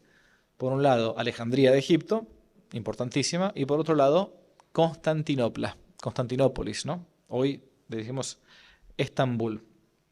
De la primera diócesis, o sea, Constantinopla, van a poder disponer rápidamente, por medio de un sínodo que se va a hacer, de amigos, obispos de este Eusebio de Nicomedia, en el año 338. Van a deponer al obispo local, llamado Pablo, lo van a exiliar, deportar a Mesopotamia, lo van a cargar de cadenas, y va a asumir como obispo de ese lugar, ni más ni menos que el famoso obispo arriano Eusebio de Nicomedia. Como vemos, la historia continuaba, no es que, bueno, no pasó nada, se acabó la historia. La cosa va a continuar de modo muy complicado. Se va a nombrar obispo de Alejandría a un nuevo obispo, se va a desterrar por segunda vez a San Atanasio, año 340, y van a continuar, mejor dicho así, las disputas entre arrianos y católicos, digamos, ¿no? Así fue el ingreso de Gregorio, este que va a usurpar el título de San Atanasio en Alejandría de Egipto. Cito muy cortito, dice así: la noticia de la nueva destitución de Atanasio dio en Alejandría la señal para el ataque. En la noche del 18 de marzo del año 340 fue expulsado Atanasio del palacio episcopal. El pueblo rodeaba amenazador las iglesias. Atanasio quiso evitar lo peor y con toda urgencia bautizó a los últimos catecúmenos, huyendo después, y bajo la protección de un pelotón entró a la ciudad de Alejandría Gregorio, el obispo arriano. Uno dirá, padre, ¿y qué pasaba a todo esto en Roma? El Papa, ¿cuál era la figura del Papa? Bueno, a nosotros hoy en día como que nos importa bastante la figura del Papa, ¿no? Y porque está bien, está perfecto, somos católico, apostólico, romano, está fenómeno. Pero hay que decirles por las dudas para que aquellos que capaz que no están acostumbrados a la lectura de los textos de la historia de la Iglesia de los primeros siglos, que el Papa tenía una importancia grande, bastante grande. Era el primero en la caridad, es el primado de Pedro, pero no era como tenemos ahora nosotros hoy en día, como si fuera una especie de figura así totémica, o sea, como si fuera una especie de tótem, donde el Papa... No, el Papa, a ver, los católicos, nuestra fe no depende de los papas, depende de Jesucristo. Entonces, buenísimo, habrá papas mejores, papas peores. O sea, yo siempre digo mismo recordatorio. A lo largo de todo casi 5 siglos, desde San Pío V, siglo XVI, 1500, hasta San Pío X, no hay ningún papa santo. O sea, hay casi 400 años, 500 años casi, donde no hubo ningún papa santo. Ah, padre, ¿qué quiere decir? ¿Que todos los papas del Renacimiento estarán en el infierno? No, tampoco. Quiere decir que no se han comprobado las virtudes vividas de grado heroico de los papas desde San Pío V hasta San Pío X. Nada más, punto, ¿no? Digo, la figura del papa antiguamente no era como la de ahora. Uno podía, si nosotros viviésemos en el siglo IV, V, es más, si viviésemos en la Edad Media, probablemente como católicos, ni siquiera sabríamos el nombre del Papa. Hubiese pasado nuestra vida católica entera. ¿Y por qué? Bueno, por empezar porque el Papa no salía en televisión ni en internet y dando entrevistas y esas cosas. En segundo lugar, porque no conocíamos ni la cara. Si había un cuadro dando vuelta por ahí, bueno, gracias, buenísimo. En tercer lugar, porque no se lo mencionaba al Papa. La misa, en la parte del canon, el cura, es esa parte que estaba en silencio. Entonces, si te enterabas del nombre del Papa, era medio de perinola, digamos, ¿no? Pero tu vida cristiana continuaba. No estaba exenta de... Bueno, no es que estaba... Ahora estamos como al último... A ver la última cosa que dijo... La verdad que nuestra fe depende de Jesucristo y de 2000 años de la Iglesia, ¿no? De los papas, de los mejores o los peores que hayan existido. Digo por las dudas, porque si no nos convertimos en papólatras. O sea, dar un culto de la tría, un culto de la tría como si fuera Dios a una persona. A la única persona que uno debe dar el culto de la tría, en todo caso, es a la segunda persona de la Santísima Trinidad, junto con la primera y la tercera. Pero ni siquiera a la Virgen María le damos culto de la tría. ¿Me va siguiendo lo que estoy diciendo? Bien. Por eso, hasta acá el Papa, fíjense que yo ni lo nombré el Papa de turno. Iban pasando los papas, algunos morían mártires. Bueno, acá va a aparecer el Papa, uno de los papas. El Papa de la época era Julio I. Tenía el apoyo del emperador Constante, era como señor de Occidente, y va a convocar un sínodo, uno de los tantos sínodos. Acuérdense, los sínodos son como mini concilios, pero son locales. El sínodo de Egipto, el sínodo, qué sé yo, no sé, este caso del sínodo de Roma, va a convocar un sínodo en Roma, ¿no? Con la presencia del mismo Atanasio y otros obispos expulsados. O sea, el Papa va a convocar a un sínodo llamando a aquellos obispos que habían sido expulsados por fieles a la verdad católica que había sido consagrada en el concilio de Nicea. Bien. La conclusión fue que Atanasio era el obispo legítimo de Alejandría, a diferencia de este tal Gregorio que estaba ahí usurpando el poder en Alejandría. Y el Papa de Roma, o el obispo de Roma mejor dicho, va a comunicar todo esto a Oriente, a todos los obispos de Oriente. Pero su decisión no va a ser puesta en práctica porque no le van a dar bolilla. Así funcionaba antes la iglesia, ¿no? Bien.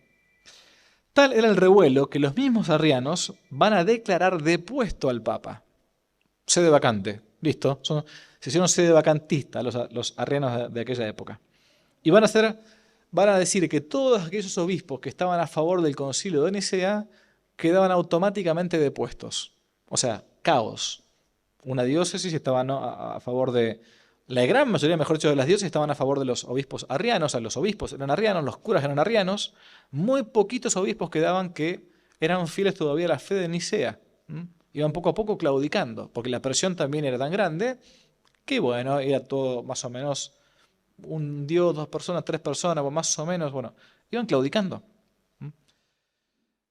Bien. Sin embargo, el Papa Julio I planteó que San Atanasio debía volver a Alejandría. El retorno al oriente de Atanasio fue triunfal, ¿no? Segunda vez que volvía, recordemos. En Palestina primero va a ser solemnemente recibido por el obispo de Jerusalén. Cuando llegó a Egipto, estalló el entusiasmo popular, incluso hasta los funcionarios salían a su encuentro, desde 150 kilómetros a la distancia. La recepción en Alejandría de un obispo tan largo tiempo desterrado, había sido desterrado 90 meses, calculemos, varios años, resultó casi una especie de apoteosis. Atanasio entró a caballo en la ciudad que él tanto amaba. A su paso la gente con ramos en las manos extendía tapices de 1000 colores perfumados mientras lanzaba aclamaciones y encendían antorchas. Retorno triunfal entonces de Atanasio a su sede. Pero en el año 350 va a suceder un acontecimiento por completo imprevisible. Constante, uno de los hijos de Constantino, dijimos que era dueño de Oriente, va a ser asesinado por un usurpador. Y va a quedar Constancio como el único emperador hasta el año 361. Este acontecimiento tuvo muchísimas consecuencias graves, al menos en el ámbito religioso, quiero decir. Y nuevamente el turno de los arrianos se va a acercar más y más al emperador. Moría casi al mismo tiempo, año 352, el Papa Julio I, la columna de la ortodoxia, por aquel momento, el sostén de San Atanasio, iba a dejar en el trono de Pedro, a un papa muy conocido en la historia, que fue el Papa Liberio. Liberio. Un hombre de poca personalidad, apocado, simple, temeroso con los herejes. Inmediatamente los arrianos se van a dirigir al Papa Liberio y van a hacer grandes acusaciones contra Atanasio. Lo acusaban de vuelta de difamar al emperador como hereje, como excomulgado. Pero al mismo tiempo muchos obispos de Egipto van a apoyar también a Atanasio junto con la gente. Liberio va a resolver zanjar el asunto llamando a un nuevo sínodo. Y Constancio aceptó la idea. Esto más o menos como cuando decían que decía Perón, que cuando vos crees que algo no se solucione nunca, crea una comisión, ¿no? Bueno, acá creaban sínodos más o menos, hacían sínodos. Bueno, bien. Entonces va a ser desterrado por tercera vez, ni más ni menos que San Atanasio, año 355. Se va a dar un nuevo sínodo en la ciudad de Milán, al norte de Italia, con la asistencia de más de 300 obispos, esta vez occidentales, y nuevamente los arrianos van a pedir la condenación de Atanasio, una solicitud que el emperador va a apoyar. Además, a todos los obispos se les va a prohibir mantener la comunión con Atanasio. O sea, Atanasio era una especie de bastión que incomodaba a todo el mundo porque él seguía manteniendo la misma fe, no que él había inventado, sino que la había firmado en el concilio de Nicea. O sea, digo para que no es que era un loco no, él estaba diciendo lo mismo que todos habían firmado antes, ahora decimos que han cambiado de parecer, que han cambiado de fe. ¿Qué pasó? Traje algunos textos para que vean qué decían los padres de la iglesia de aquella época, de varios padres de la iglesia que tuvieron que vivir esta época. San Gregorio Nacianceno. Les voy a leer los textos, son duros, los textos que San Gregorio Nacianceno plantea acerca de los obispos de esa época. Cito. Es durísima esta frase, pero bueno, es así. Espero que voy a tomar agua, si no.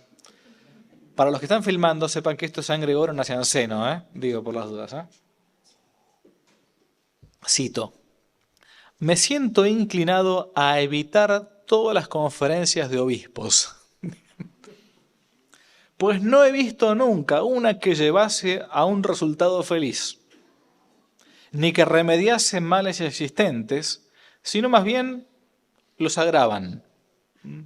Sigo citando. Los pastores actuaron como unos insensatos, porque salvo un número muy reducido, todos cedieron a las circunstancias, con la única diferencia de que unos sucumbieron más pronto y otros más tarde. Unos estuvieron en la primera línea de los campeones y jefes de la impiedad. Otros se unieron a las filas de los soldados en batallas, vencidos por el miedo, por el interés, por el halago y, lo que es más inexcusable, por su propia ignorancia. Fin de la cita. Atanasio se opuso terminantemente a abandonar su diócesis una vez más, por tercera vez. Y ante una tajante negativa, el 9 de febrero del año 356, se presentó en Alejandría de Egipto un verdadero ejército de 5.000 hombres para sacarlo al obispo, dispuesto a apoderarse por la violencia de este indefenso hombre. Refugiado en una iglesia, así él mismo narraba esto que ahora voy a leer, San Atanasio. Cito: era de noche, dice, y había gente que vigilaba en la iglesia esperando la fiesta al día siguiente. El general sirio apareció de golpe con soldados, en un número de más de 5.000, con armas, espadas desenvainadas, arcos, flechas y lanzas. Los dispuso ordenadamente en torno a la iglesia para que ninguno de los que salieran pudiese escapar. Yo, dice San Atanasio, que no creía justo en un desorden tan grande abandonar a mi pueblo, y prefería exponerme el primero al peligro, habiéndome sentado en la sede, ordené al diácono leer el salmo que dice así: la misericordia del Señor es grande por todos los siglos. Luego le dije al pueblo que respondiese y se retirase enseguida cada cual a su casa. El general, entonces entró impetuosamente en el templo. Los soldados rodearon por todas partes el presbiterio para apoderarse de mí. El pueblo y los sacerdotes se apiñaron en torno mío, pidiéndome que huyese. Les dije que no lo haría antes de que todos ellos estuviesen seguros. Me levanté y rogué al Señor, y luego les conjuré a que se retirasen. Prefiero, les dije, estar en peligro que ver maltratar a alguno de vosotros. Varios llegaron a salir en efecto. Otros se prepararon para seguirlos. Y cuando algunos monjes y algunos sacerdotes subieron donde yo estaba, con ánimo de sacarme de allí, di testimonio de que esto era totalmente impropio. Y a pesar de tantos soldados que cercaban el presbiterio, a pesar de los que rodeaban la iglesia, salí bajo la conducción del Señor y escapé sin ser visto, glorificando sobre todo a Dios, porque yo no había traicionado a mi pueblo, y porque habiéndolo puesto primero en seguridad, había podido salvarme y sustraerme de las manos de los que querían apoderarse de mí. Así fui salvado milagrosamente por la divina providencia. Este fue el tercer destierro de San Atanasio. Va a durar 6 años este destierro. Fíjense, desterrado, y cada vez que lo desterraban los comulgaban de vuelta, y los comulgaban de vuelta. Porque digo, ahora llamamos santo a alguien que estuvo excomulgado. Digo, para que hagamos esa... La mayor parte de este tiempo lo pasó con sus amigos los monjes del desierto, donde va a aprovechar a escribir sus principales obras. San Atanasio tiene varias, una llamada La Apología al Emperador Constancio, va a refutar todas las calumnias que circulan contra él. Otra llamada Apología de mi fuga, de su fuga, ¿no? De su escape, ¿no? Otra, Historia de los arrianos, dirigida a los monjes, ya que es protagonista, le escribe esa historia. Otra, Discurso contra los arrianos.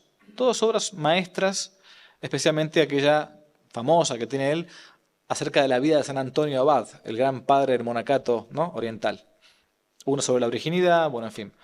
Lo más importante quizás, que se lee hasta el día de hoy todavía como la excelencia de esta doctrina, es el tratado acerca de la encarnación del verbo, de Incarnatione Verbi, ¿no? Un tratado teológico acerca de esto que ahora decimos hoy muy fácilmente: Jesucristo es verdadero Dios y verdadero hombre. Es un tratado bastante pequeño.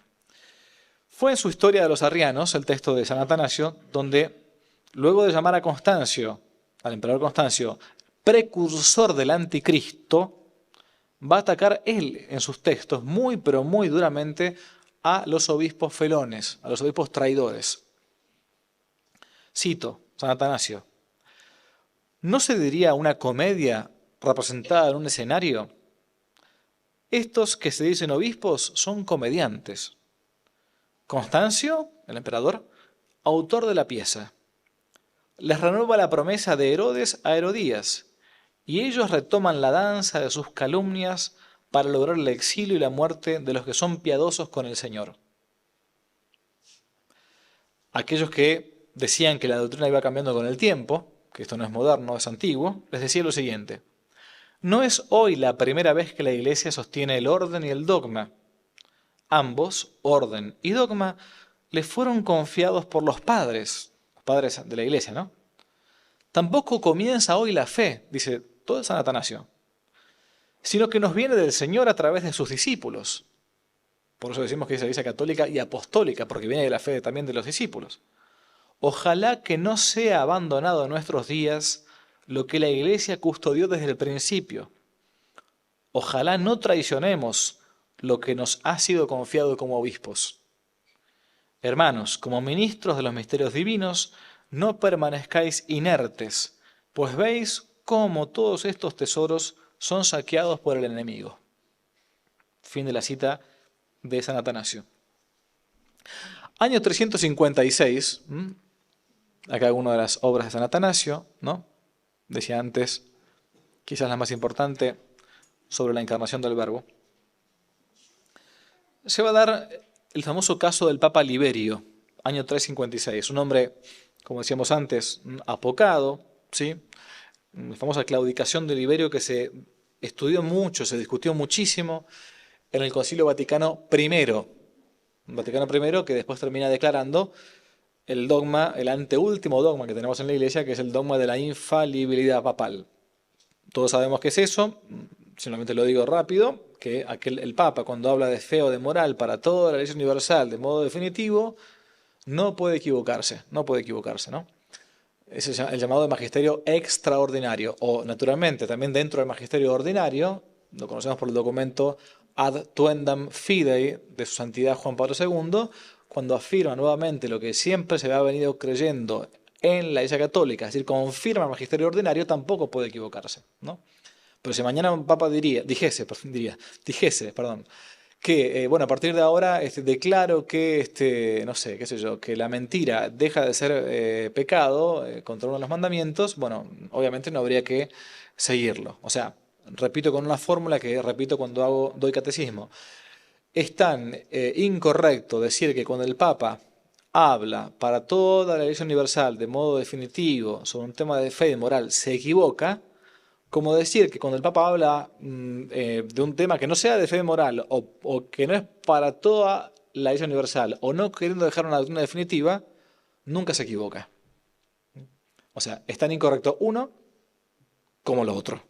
Si yo digo mañana que el Papa X viene y me dice usted tiene que ser de River porque es el mejor club del mundo, yo le voy a decir, mire, Santo Padre, me parece fenomenal, pero Boca ha sido siempre el padre de las gallinas. Así que no voy a seguirlo en eso de ninguna manera, en absoluto. No, non possumus, no podemos.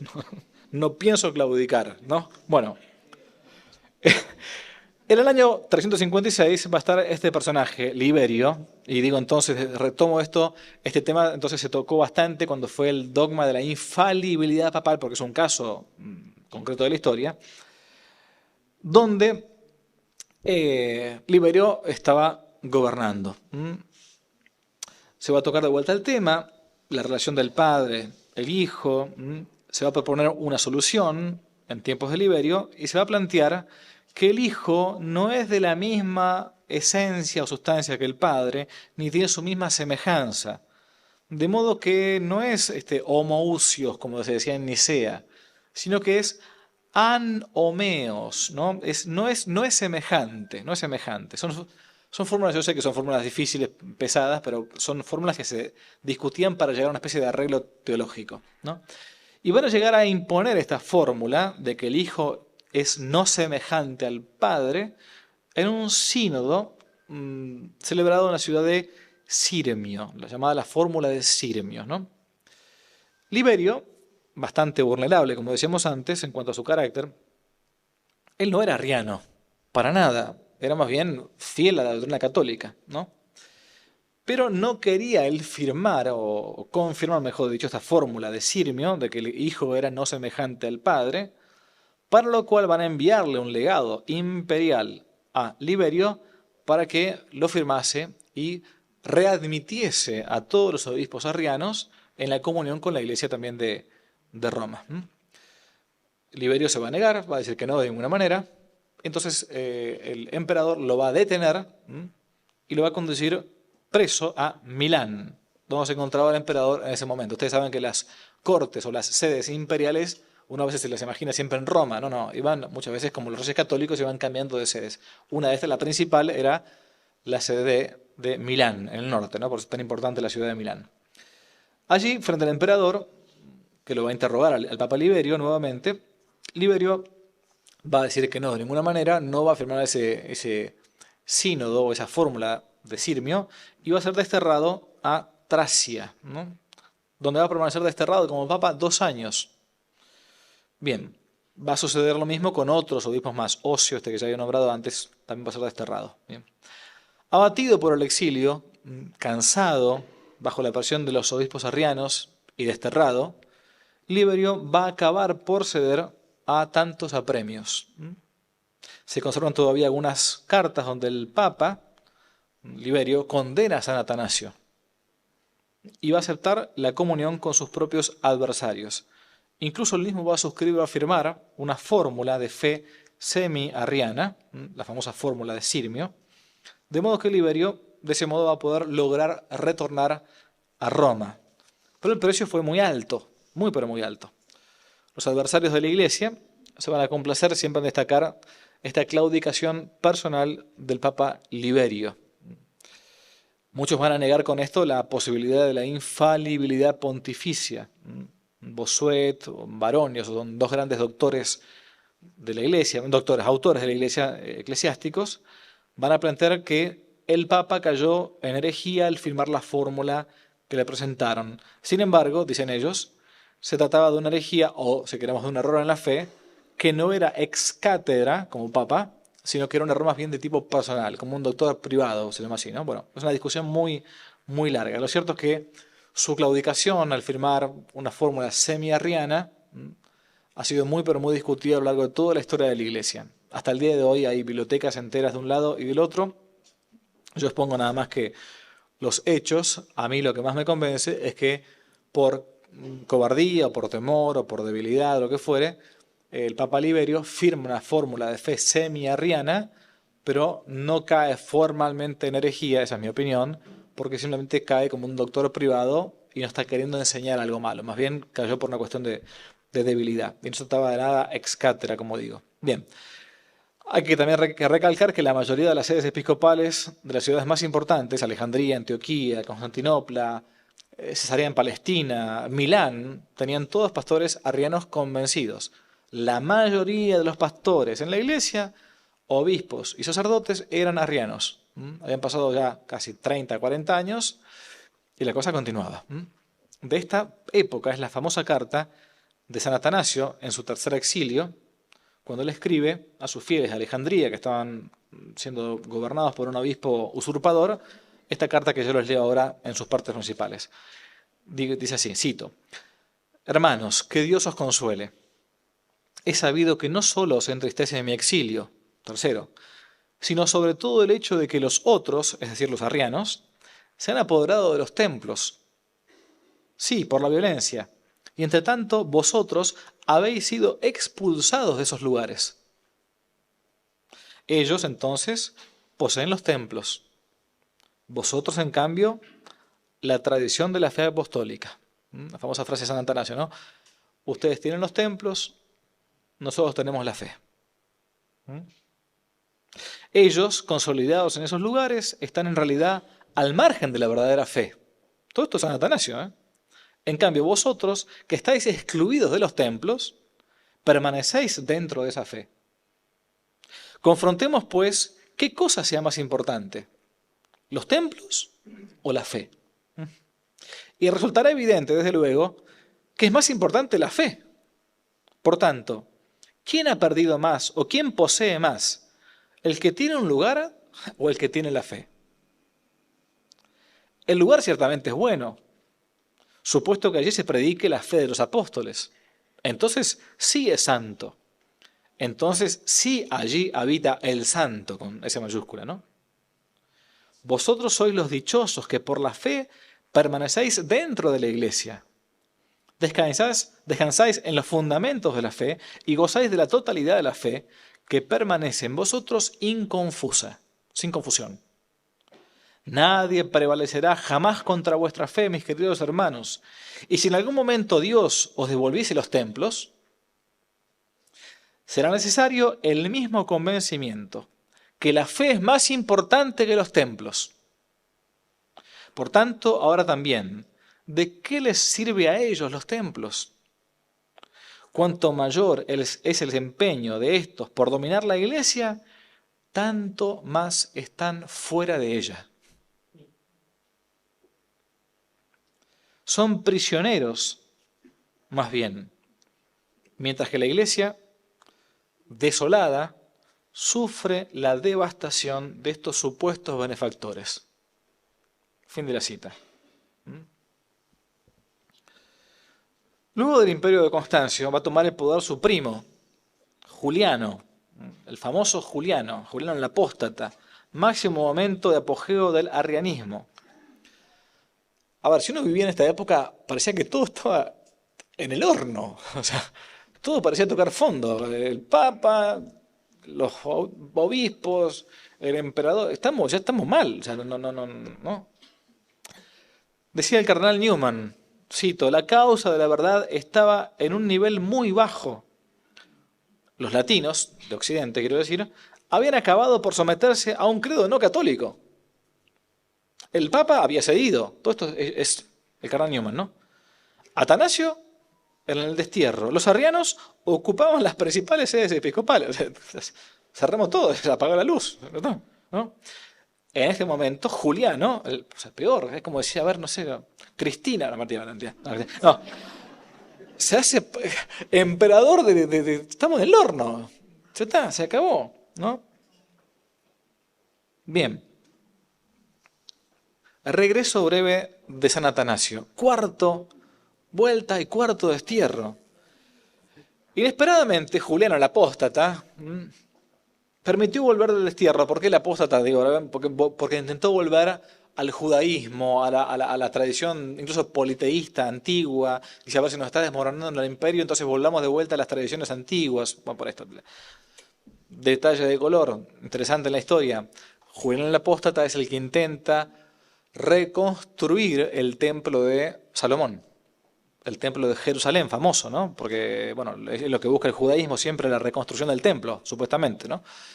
Y en todas las crónicas de la época, aún en las crónicas no cristianas, se ve cómo hay un montón de milagros rarísimos, extrañísimos, un montón de fenómenos naturales, sí, pero raros, que impiden que el templo de Jerusalén sea reconstruido. Por ejemplo, incendios permanentes, ¿no? Por ejemplo, tremendos vientos que hacen caer de vuelta los muros. Bueno, ¿por qué? Y porque la profecía de Cristo se cumple, pues, ¿no? No quedará piedra sobre piedra.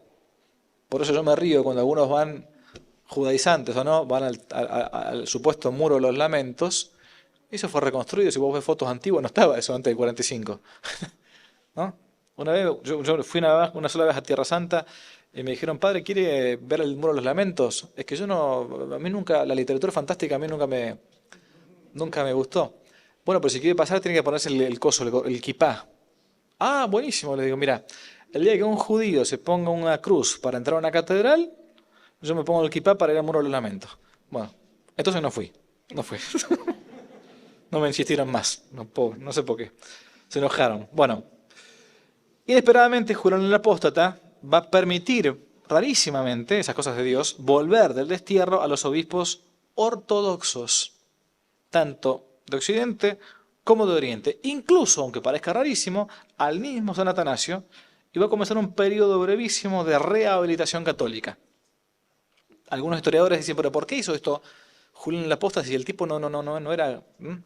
Algunos plantean que al permitir retornar a los católicos ortodoxos, lo que estaba buscando en realidad Julián el Apóstata, que era hacer enfrentar a los mismos cristianos, ¿no? Entonces, como él estaba buscando volver a la tradición de los antiguos romanos, digamos, dice, bueno, hagamos volver a estos tipos porque se peleen entre ellos, y ya está, un reino dividido, mucho más fácil, mucho más sencillo, ¿no? Bien, es más, en cuanto Juliano se dio cuenta de que su medida, en vez de provocar nuevas contiendas, impulsaba más a la unidad de la Iglesia con los grandes obispos ortodoxos, digo, en cuanto a la doctrina, publicó un edicto, año 362, ¿no? Cuarto destierro del pobre San Atanasio, una vez más, ¿no? Bien, así nos narra el padre Alfredo Sáenz, querido padre Sáenz, este cuarto destierro. Estoy citando, dice: huyó Atanasio en una pequeña barca, eludiendo con astucia la persecución de los navíos del emperador, ya que no quería que las autoridades conocieran el lugar de su residencia en el exilio. Un día entonces remontaba el Nilo en una pequeña embarcación, cuando detrás de él oyó un ruido de remos. Eran los esbirros de Juliano, el apóstata, que lo estaban buscando. Sus compañeros de viaje comenzaron a asustarse. «Déjenlos hacer», les dijo Atanasio tranquilamente, e hizo que viraran a bordo, dirigiéndose la nave al encuentro de la galera oficial. Entonces preguntaron los romanos: «¿Ha visto usted a Atanasio?», le preguntaron.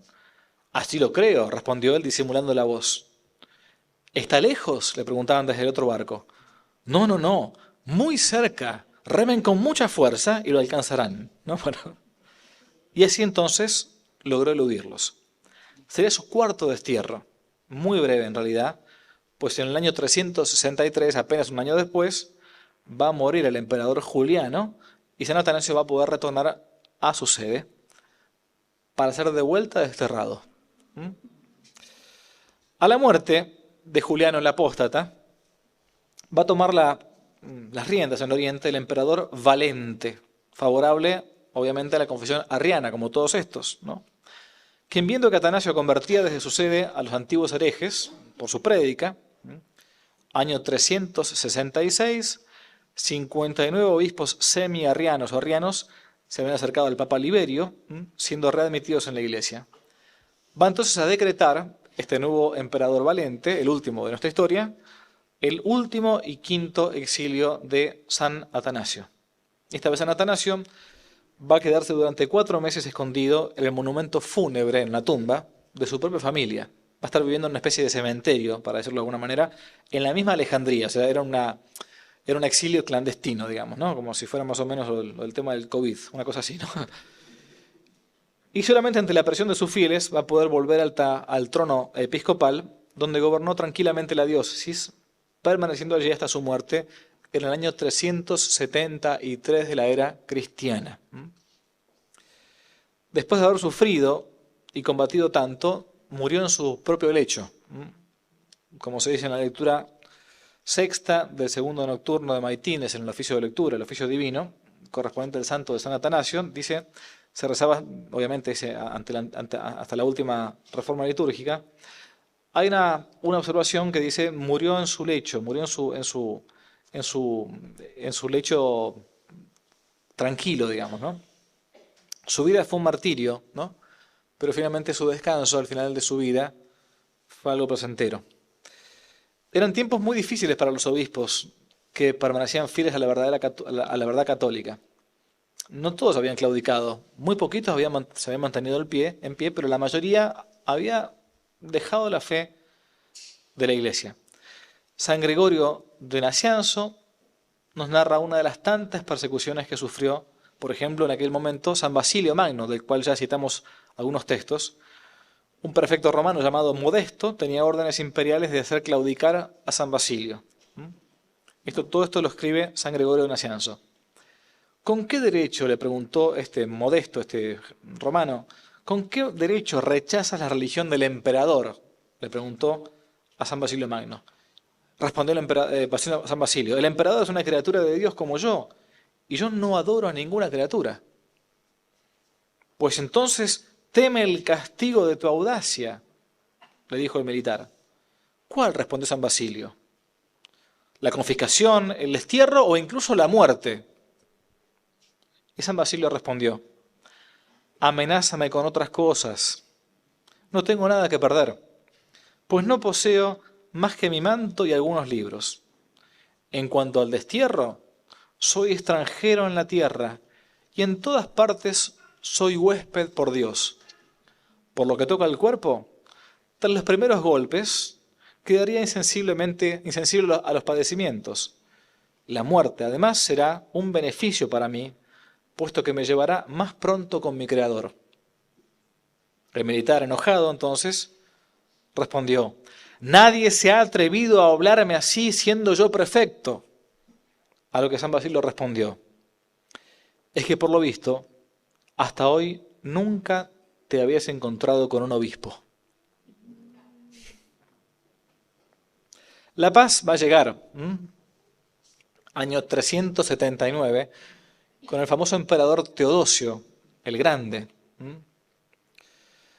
Se va a convocar en Constantinopla el Gran Concilio Ecuménico, año 381, donde casi contra toda expectativa, y gracias a que el pueblo fiel mantuvo la fe del Concilio de Nicea, se va a poder agregar al credo aquello que decimos, creo en el Espíritu Santo, Señor y dador de vida, que procede del Padre y que con el Padre y el Hijo recibe una misma adoración y gloria y que habló por medio de los profetas.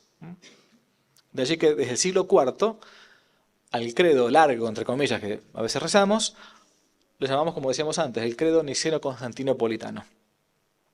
Bien. La defensa de la fe a lo largo de los siglos de la Iglesia, como pudimos ir viendo nosotros, por momentos parecía imposible.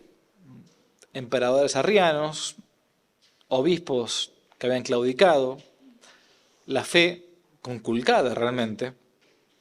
¿Qué más podía esperarse, ¿no? La barca de Pedro hacía agua por todos lados y solo quedaba esperar que sucumbiera en esa terrible tempestad que fue la tremenda herejía del arrianismo. Pero Dios, que es mucho más grande que nuestras propias miserias, se las va a ingeniar siempre y una vez más para hacer suscitar paladines que defendiesen vigorosamente la fe. Y en aquel momento, reitero, la inmensa mayoría de la gente fue la que mantuvo la fe, no la jerarquía eclesiástica. Una vez más, en la historia se van a cumplir las palabras de nuestro Señor Jesucristo. Las puertas del infierno no van a prevalecer contra la Iglesia. Eso es todo. Muchas gracias. Si les gustó el video, aparte de suscribirse, activar la campanita y comentar, en la descripción de este video se van a encontrar con el link de la plataforma Patreon, un modo concreto de apoyar este apostolado que intenta hacer una contrarrevolución cultural y espiritual. Dios les bendiga y que no te la cuenten.